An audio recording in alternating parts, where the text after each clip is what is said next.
పై చూపు మాత్రమే, అందంలో చూసేది ఏమీ లేదు కానీ లోపల ఉన్నటువంటిది. అయితే ఇక్కడ దావీదు నగరానికి మొట్టమొదటిగా మూలకంబాలుగా వారి కుమార్తెలు అంత అందమైనటువంటి వారు ఇక్కడ మనకు చూపిస్తా ఉంది. అందగత్తెలు మొట్టమొదటి కుమార్తెలు ఎవరు అనగా దావీదు కుమార్తెలట.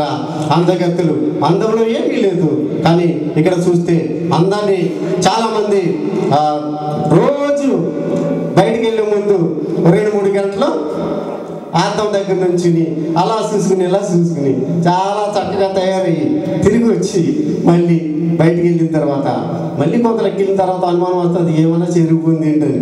అప్పుడు ఇందులో ఉన్నటువంటి అద్దాలు తీసుకుని మళ్ళీ చూసుకుని ప్రయాణం చేస్తూ ఉంటారు.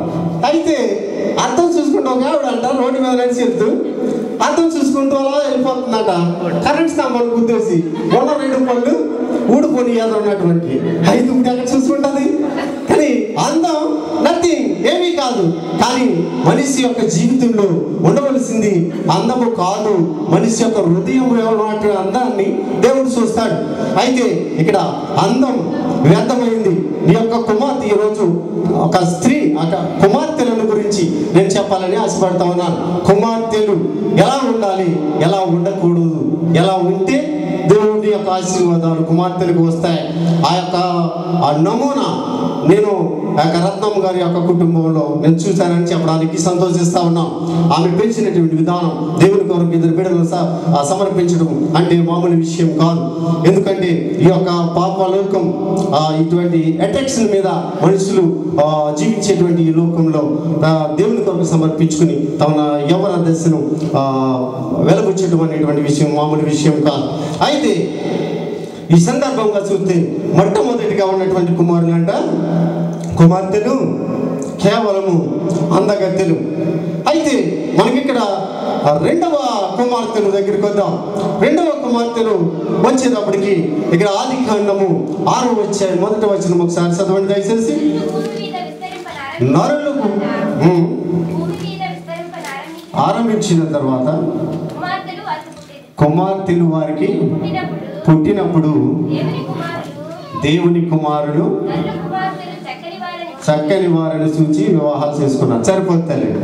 ఇక్కడ 2వ వాళ్ళు మొదట వీరు దావీదు కుమార్తెలు అందగత్తెలు అనగా వారి అందంతోటే కాలం గడిపేస్తూ ఉన్నారు. వీరి వల్ల ఏమీ జరిగేది కాదు. అందగత్తెలట. ఇక్కడ నరుల కుమార్తెలు ఇక్కడ చెప్తూ ఉన్నాడు, వీరు నాట్యగత్తులు అన్నాడు. నాట్యగత్తులు అంటే బైబిల్లో నాట్యగత్తులను రాయలేదు. ఎందుకు అనంటే దీని వివరణ నేను చెప్తా. ఎందుకు అనంటే నరులు ఆదాము అవ్వలను చేసిన తర్వాత వారికి కయ్యను పుట్టిన తర్వాత ఏమేమి చంపేస్తాడు. చంపేసినప్పుడు కయ్యను అక్కడి నుంచి గెంటివేయబడతాడు. ఆ తర్వాత ఆ యొక్క ఆదాముకు మరొక బిడ్డ పుడతాడు. పుట్టిన తర్వాత మళ్ళీ ఆ బిడ్డకు ఏనోసు పుడతాడు. ఏనోసు పుట్టిన తర్వాత ఏనోసు మొట్టమొదటిసారిగా దేవుని నామమునందు ప్రార్థన చేయడం మొదలు పెడతాడు. అనగా వారేమో దేవుని బిడ్డలు అయ్యారు. అయితే కయ్యూను నుంచి వచ్చినటువంటి యొక్క సంతతికి నరులు అని చెప్పి పేర్లు పెట్టారు. ఈ ఇరువురికి కూడా ఎప్పటికీ నోవహు కాలం వచ్చేటప్పటికి వీరిరువురు కూడా ప్రేమించుకుని వివాహాలు చేసుకోవడం మొదలు పెట్టారు.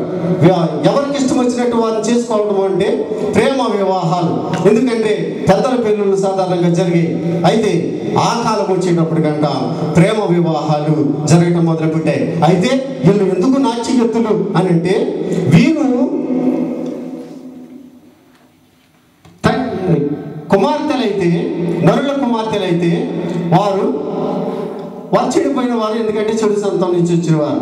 అయితే ఇక్కడ దేవుని కుమారులైనటువంటి ఈ యొక్క ఏనోసు సంతతి తిరిగి వారితో వివాహాలు చేసుకున్న తర్వాత వారు పెళ్లి చేసుకున్న తర్వాత వీళ్ళు కూడా చెడిపోయారు. చెడిపోయి అయితే వీళ్ళు ఏం చేస్తున్నారంటే నికరమైనటువంటి బతుకు కాదు. అంటే నాట్యగత్తులు అంటే ఇలా నాట్యం ఆడే వాళ్ళని కాదు. అక్కడో గంతు ఎక్కడో గంతు, ఎక్కడ కూడా వీరికి నికరం లేదు, నిజాయితీ లేదు. ఎందుకు అని అంటే వీరేమో ఒకరికి చెందిన వాళ్ళేమో ఒకరికి చెందిన వారు. ఒకప్పుడు వారి తరపున ఒకరేమో ఒకటప్పుడు వీరి తరపున. ఎక్కడ బలం ఉంటే అక్కడ, లేదా ఎక్కడ వాళ్ళకి అవకాశం ఉంటే అక్కడ నడిపిస్తూ ఇలాగా నాట్యం అనగా అక్కడో గొంతు ఎక్కడో గొంతు, ఎక్కడ కూడా నికరం లేనటువంటి బతుకుల్లో ఈ యొక్క నాట్య గత్తెలు అని చెప్తూ ఉన్నాడు. ఇక్కడ నరుల కుమార్తెలట, నరుల కుమార్తెలు. ఎందుకంటే దేవుని బిడ్డలను చేర్పేశారు. ఎందుకో తెలుసా? సొలొమోను వివాహం చేసుకున్నాడు. ఎందుకు చేసుకున్నాడు ఎవరికి తెలియదు. 1000 మందిని పెళ్లి చేసుకున్నాడు. పెళ్లి చేసుకున్న తర్వాత దేవుడు వీడిని దీవించాడు. నీ యొక్క దేశంలో ఎక్కడ కూడా ఏ విధమైనటువంటి యుద్ధం కానీ ఏ విధమైనటువంటి సమస్యలు కూడా నీ యొక్క దేశంలో ఉండవని చెప్పాడు. లేవు నిజంగా కూడా. కానీ మీరు చేసిన పని ఏంటంటే ఆఖరికి వచ్చేటప్పటికి 1000 మంది పెళ్లి చేసుకుని వాళ్ళందరి కోసం గుడి కట్టి అక్కడ తిరగా ఇక్కడ తిరగా ఇక్కడ తిరగా అక్కడ తిరగా. ఎందుకు గొంతులేసాడు? ఆ పిలవరమ్మంటే దాని గుడికి వెళ్ళేవాడు, ఈ పిలవరమ్మంటే దాని గుడికి వెళ్ళేది. ఇది అసలైనటువంటి దేవుణ్ణి మర్చిపోయాడు. అందుకే వీరు నాట్యగతులు. ఎందుకు అనగా ఈ యొక్క సాధారణంగా ఇంటర్ కాస్ట్ మ్యారేజెస్ అంటారు. ఇంటర్ కాస్ట్ మ్యారేజ్ చేసుకోవటం వల్ల వచ్చే సమస్యలు ఏమిటంటే వీరిద్దరూ ఎలా ఉన్నా పుట్టే బిడ్డలకు సాధారణంగా ఏ బుద్ధులు అన్నీ వస్తాయి, తల్లి బుద్ధులు వస్తాయి. ఎందుకంటే వీళ్ళతో ఎక్కువ ఉండేది తెలియ కనుక. ఇప్పుడు చెడిపోయే వాళ్ళు ఎవరు? పుట్టబోయే బిడ్డలు చేరిపేస్తా ఉన్నారు. వీళ్ళని బట్టి వీళ్ళు ఉన్నటువంటి వీళ్ళ యొక్క జీవితం పాడైపోయింది సరే కదా, మళ్ళీ వీళ్ళిద్దరు పిల్లలు కూడా చెడిపేస్తా ఉన్నారు. వీరికి నికరం లేనటువంటి బ్రతుకుతూ ఉన్నారు. సొలొమోను అనేది చేశాడు.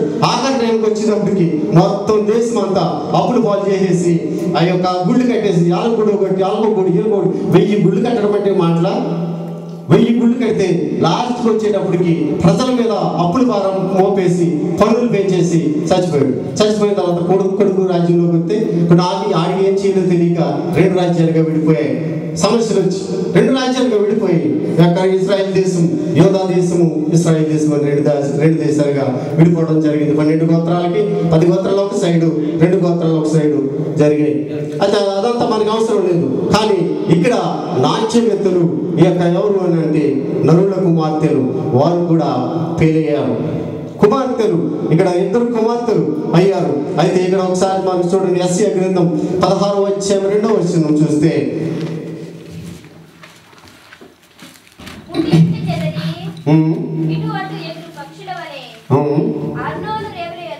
అర్నోను రేవుల యొద్ద మోయాబు కుమార్తెలు కనబడుదురు. సరిపోతాయి.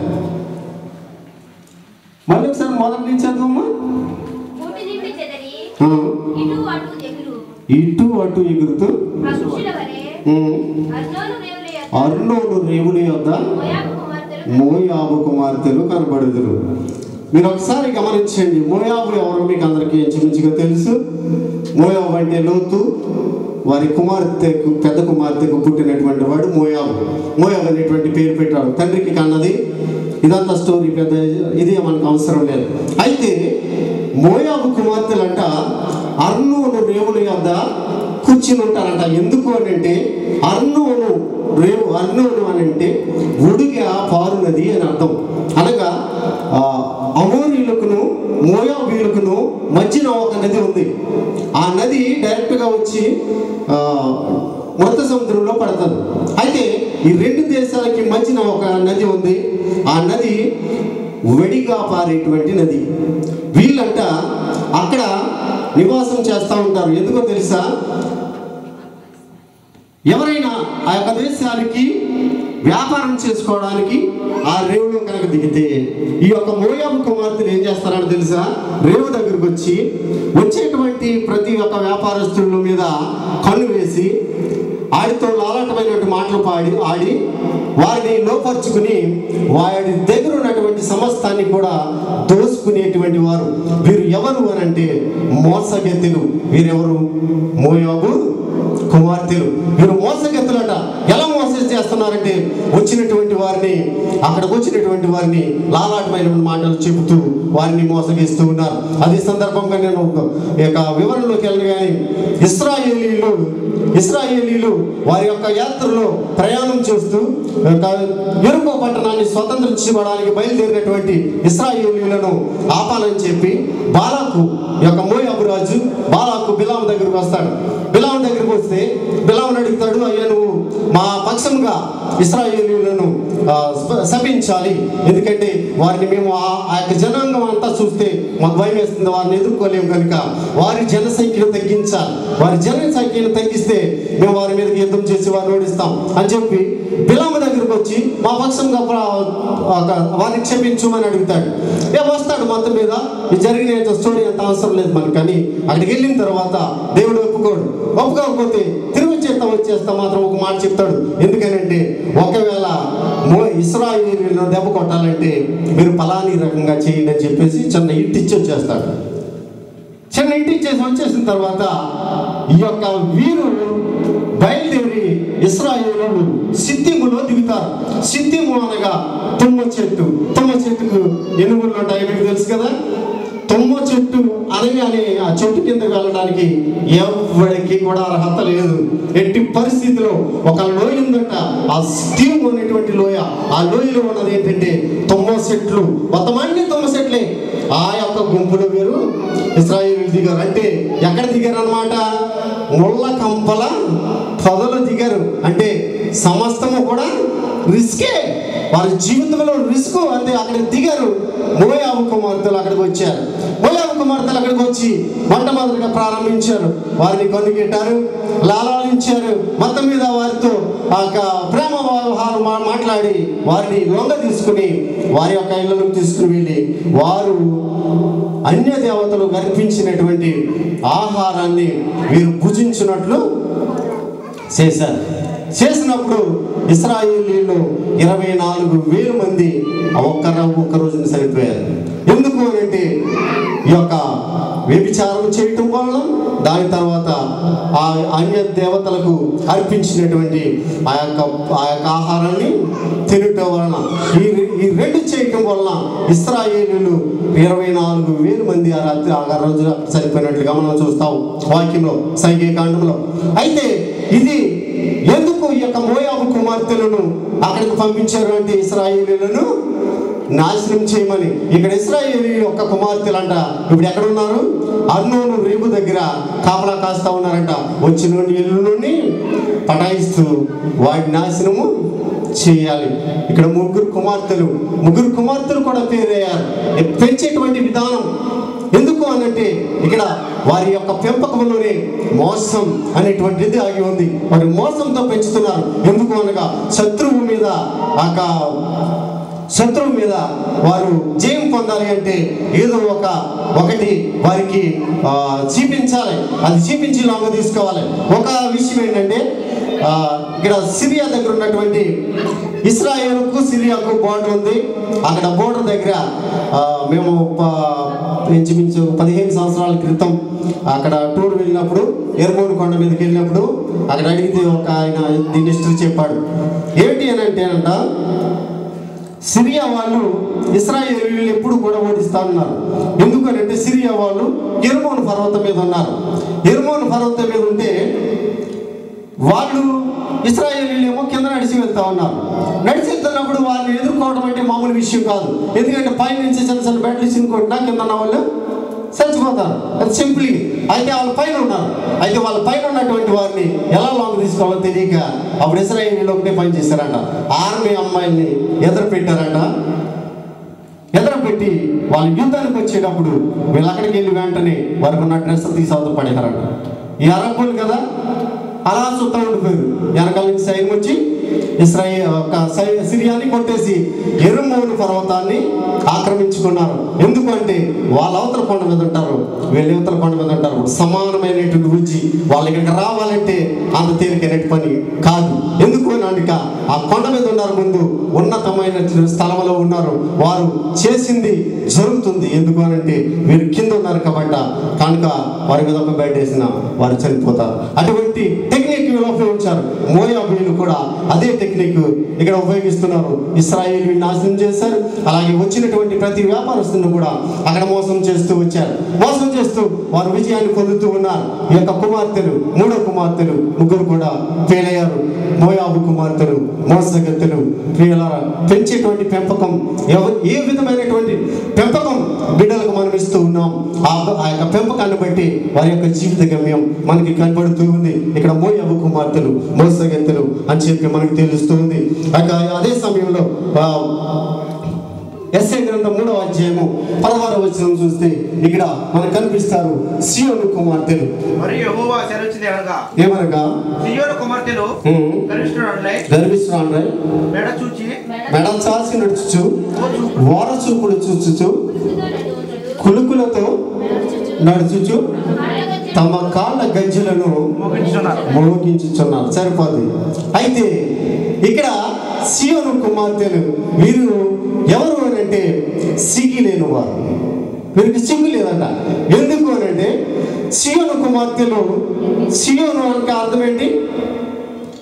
సీయోను అనగా ఉన్నతమైనటువంటి స్థలము అని అర్థం. ఉన్నతమైనటువంటి స్థితిలో ఉన్నటువంటి సీయోను కుమార్తెలు సిగ్గు లేకుండా ప్రవర్తిస్తూ ఉన్నారు. ఎందుకంటే వారికి వెనకాల అడిగే దిక్కుమానం లేక, వారిని ప్రశ్నించేవారు లేక. ఎందుకు సీయోను కుమార్తెలు సిగ్గులేని వారిగా ప్రవర్తిస్తున్నారంటే వారు ఓరసూపులు చూస్తూ మనిషి తలక ఎలా పెట్టుకుని నడిచాడంటే అందుకు అర్థం ఏంటి? గర్వం. వాడిలో గర్వం పెరిగిపోయినప్పుడే తల పైకెట్టుకుని నడుస్తాడు. అయితే స్త్రీ ఎప్పుడు కూడా తల దించుకుని నడవాలి. కానీ వారి కుమార్తెలంట ఎలా నడుస్తున్నారు? మెడ చాసి నడుస్తూ ఓరసూపులు చూస్తున్నారంట. అంటే ఇప్పుడు వెళ్ళిపోతా ఇలా చూడకుండా మళ్ళీ ఎలా చూస్తున్నారు శ్యాంబాబు గారు అంటే ఆయన చూడలేదు. ఎందుకు అని అంటే వార చూపులు చిక్కులేని వారు చేసి పడలే. అయితే వారు అదే కాకుండా మళ్ళీ ఏం చేస్తున్నారంట? కాళ్ళ గజ్జలు గల్లు గల్లుమని మోగించుకుంటా వెళ్తున్నారంట. నువ్వు గల్లు గల్లు అనగానే ఈ పక్కన ఉన్నవాడు కంపల్సరీగా చూడవలసిందే. చూడకుండా ఉండడానికి అవకాశం లేదు. ఎందుకంటే ఏదో ఒక సౌండ్ వస్తూ ఉంది. అప్పుడు మా చిన్నప్పుడు చెప్తా ఉండేవారు, చీకటి బయటికి వెళ్ళకుండా చెత్తులు తిరుగుతున్నాయండి. చెత్తులు తిరుగుతున్నాయంటే ఏం సౌండ్ వస్తుందంటే మొగల సౌండ్ వస్తుంది అనేవారు. మరి అది నిజంగా వచ్చేది లేదు మాకు తెలియదు. కానీ సాయంత్రం అయ్యేటప్పటికి మేము వారిని దిగితే ఉంటు, ఎందుకంటే శక్తులు భయం. అయితే ఇక్కడ సీయోను కుమార్తెలంట గల్లు గల్లుమని గజ్జలు మోగించుకుంటా ఊరంతా తిరుగుతూ ఉన్నారు. అయితే అక్కడ దాని కింద ఉంది వారి నడినెత్తి బోడు చేస్తానని చెప్పాడు. ఎందుకనంటే సిగ్గు లేకుండా మెడసాసి నడుస్తూ గర్వంగా తిరుగుతున్నారు కనుక మీ నడినెత్తిని బోడు చేస్తాను. స్త్రీ ఉండవలసింది ఈ యొక్క తల జుట్టు చక్కగా వెరబోసుకుని అందంగా ఉండవలసింది. గుండెలు చేయించుకుని తిరుగుతారు. ఇతరులు మీకు తెలుసు కదా, గుండెలు చేయించుకుని తిరుగుతారు. నిన్న మేము అక్కడ స్టాక్ మార్కెట్కి వెళ్ళాం. ఒక ఆఫ్రికన్ జూయిస్ అమ్మాయి అక్కడ ఉంది. సలాం జాలి అన్నది. సలం అన్నది. ఎందుకేమంటే సలం అంటే మనిషి అన్నది విసేదర్ అన్నది. వచ్చేసాం, లోపలికి వెళ్ళిపోయాం. తరగతి సరిగ్గా చూసినప్పటికి ఇక్కడ వెంట్రుకలు జుట్టు మాత్రం పొడవుగానే ఉంది. ఇదంతా గీసేసుకుని ఉంది. నేను అనుకున్నాను ఏ మంగళ పేరు పట్టు ఉంటుంది అనుకున్నాను. మంగళ పేరు అట్టుంటుంది అని చెప్పి అనుకుంటే మళ్ళీ కొంచెం చెప్పిన తర్వాత ఈ పక్క తిరిగితే ఈ పక్క కూడా లేదు, ఈ పక్క కూడా లేదు. మంచిలాగా పంది దనుకుంటా చూడు, అలాగా పంది గోపురంలాగా ఉంది. నిజమండి. ఇప్పుడు మీరు కావాలంటే స్టాక్ మార్కెట్కి వెళ్ళి చూడండి. కౌంటర్లో కూర్చొని ఉంటారు. నిన్న వెళ్ళాం మేము. చూసిన తర్వాత నేను చాలా ఇదయ్యాను. బొత్తిగా అంత దారుణం. నేను జుట్టు కట్టించేసి లేదు, 4 వెంట్రుకల పైనుంచుకుంటూ కొంచెం పర్వాలేదు. అంత ఈ పక్క గీసేసుకుని ఆ మధ్యని ఎలా ఉంది. వారికి సిగ్గుందా? ఆడదానికి ఉండవలసిన లక్షణమా అది? ఆడదానికి ఉండవలసిన లక్షణమా? సీయోను కుమార్తె సిగ్గు లేకుండా ప్రవర్తిస్తూ ఉంది, సిగ్గు లేకుండా నడుస్తూ ఉందంట. వెళ్ళేటప్పుడు ప్రతి ఒక్కరు చూడాలి. మీకు అప్పుడు ఫస్ట్లో పెళ్ళైన కొత్తలో మీరు అందరూ కూడా మొబైల్ పంటలు ఎట్టించుకుని నీటికి వెళ్ళేటప్పుడు గిల్లు గల్లు అంటే వెళ్తూ ఉండేవారు. అంటే పెళ్లి కూతురు వస్తుందని తెలియటం కోసం. అవునా కదా? మీరు ఎవరండి చెప్పండి. ఇప్పుడైతే అవి లేవు. ఇప్పుడైతే అవి ఏమి లేవు. సౌండ్ రాకుండా బంగారు పట్టాలు పెట్టుకుంటున్నారు. ఇప్పుడు కాలికి బంగారు పట్టాలు అటు మొబైల్ లేవు, పట్టుకుని ఉంటాయి అంతే. చూస్తేనే తెలుస్తుంది. అయితే చూడండి, అప్పుడంట గొల్లు గొల్లు మరి అందరికీ కూడా తెలిసేలాగా నడిచి వెళ్తూ ఉన్నారంట. ఎవరు? సీయోను కుమార్తెలు సిగ్గు లేని వారు అని చెప్పి ఇక్కడ నేను చెప్తూ ఉన్నాను. సిగ్గు లేని వారు. ఇక్కడ 4 కుమార్తెలు మనకు ఫెయిల్ అయ్యారు. ప్రియులారా, 4 కుమార్తెలు ఫెయిల్ అయ్యారు. అయితే ఇక్కడ మరొక విషయాన్ని మనం చూస్తాం. లూకాసు సువార్త 23వ అధ్యాయము 28వ వచనం. యెరూషలేము కుమార్తెలారా, నా నిమిత్తము ఏడవకుడి, మీ నిమిత్తమును మీ పిల్లల నిమిత్తమును ఏడవకుడి. సరిపోతుంది. ఇక్కడ యేసు సిలువ మోస్తూ ఉన్నప్పుడు కొంతమంది స్త్రీలు పక్కన నిలబడి ఉన్నారు. నిలబడి ఉంటూ మనం చాలా చెప్తున్నా, ఇక్కడ ఎవరైనా సాక్ష్యం చెప్తే కొంచెం సాడ్ సాక్ష్యం చెప్తేనే మీరు అక్కడ కూర్చుని అంటారు కదా, అంటే అయ్యో పాపమని, అంతే కదా, అయ్యో పాపమని. అయితే ఇక్కడ యేసు అంత శిక్ష పొందేంత వరకు కూడా కుమార్తెలు వీరు పని ఏంటన్నమాట. ఇప్పుడు ఆ పని అయిపోయింది. ఇప్పుడు ఏడుపు ప్రారంభించారు. ఇలా ఏడుపు గొత్తులు అని చెప్పారు. ఏడుపు గొత్తులు ఏమిటంటే అవసరం వచ్చినప్పుడు ఉపయోగపడరు. ఆ పక్షంగా కాదు, యేసు మంచివాడే, ఆయన చేసిన గొప్ప కార్యాలు ఇలా ఉన్నాయి అలా ఉన్నాయి కనుక మీరు ఆయన్ని చిన్న వేయడానికి వీలు లేదు అని చెప్పి ఆ రోజున ఏ ఒక్క స్త్రీ కానీ ఏ ఒక్క పురుషుడు కానీ యేసుకు సపోర్ట్ గా మాట్లాడలేదంట. కానీ ఈయన సిలువను మోసుకుంటూ వెళ్తూ రక్తాలు కారుతూ ఉంటే, ఆయన కోటలతో కొడుతూ ఉంటే పక్కన వచ్చినట ఏడుపు ప్రారంభించారంట, ఏడుస్తూ ఉన్నారు. అప్పుడు యేసు అంటాడు, అమ్మా నా కోసం మీరు ఏమి ఏడవద్దు, కానీ మీకోసమును మీ పిల్లల కోసము ఏడవండి.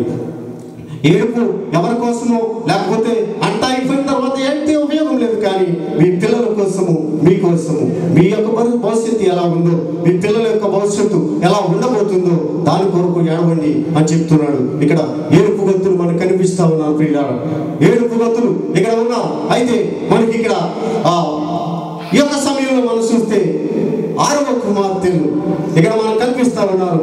మనం ముగింపు వస్తూ ఉన్నాం. 6వ కుమార్తెలు కీర్తనల గ్రంథం 48వ అధ్యాయం 11వ వచనంలో కనిపిస్తారు. చూడండి దయచేసి. 48వ అధ్యాయం 11వ వచనం కీర్తన చదవం. ఆనందించుదురుగాక. ఇక్కడ మనం ఇక్కడ 5 రకాలైనటువంటి కుమార్తెలు చూసాం. దావీదు యొక్క కుమార్తెలు చూసాం. వారు అందగత్తెలు, అనగా మేకప్ మీద మాత్రమే ఆధారపడినటువంటి వారు. అయితే ఇక్కడ నరుల కుమార్తెలు చూసాం. ఇక్కడ నాట్యగత్తులు, నిగ్రతలైన వారు, అటు ఇటు ఇటు అటు పరుగులెట్టేటువంటి స్థితిని కలిగి ఉన్నవారు, ఎక్కడ నిగ్రహం కూడా లేకుండా ఉన్నటువంటి వారుగా మనకు కనిపిస్తున్నారు. ఇక్కడ మోయాబు కుమార్తెలు, మోసగత్తెలు, వచ్చిన వారిని వెళ్ళే వారిని ప్రతి ఒక్కరిని కూడా మోసం చేస్తూ, అలాగే ఇశ్రాయేలీయులను, ముఖ్యంగా ఇశ్రాయేలీయులు బయలుదేరింది ఎక్కడికి?